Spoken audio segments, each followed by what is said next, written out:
My wife Jane and I are now in our 12th year of fostering. Through fostering, we've given something back to the community and have supported some great young people on their journey. When we first started out with Swansea Fostering Team, they helped us to realise that we could care for young people and that our skills lay in fostering teenagers.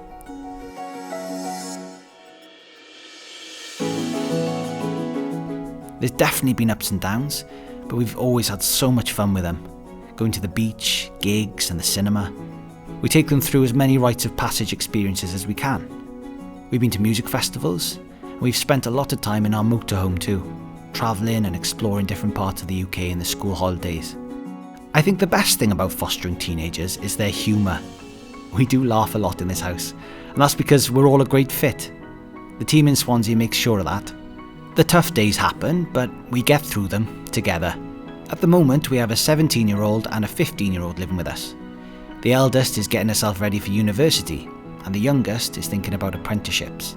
It's so rewarding to be part of their journeys and seeing them become young adults with all of this independence.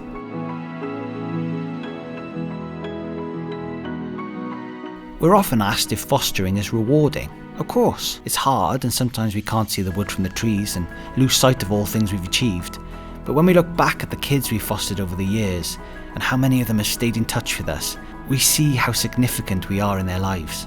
We had one teenager who we hadn't seen for 2 years. She rang us at midnight while she was camping on Llangennith to tell us that she missed us. She thanked us for changing her life and helping her through the difficult times.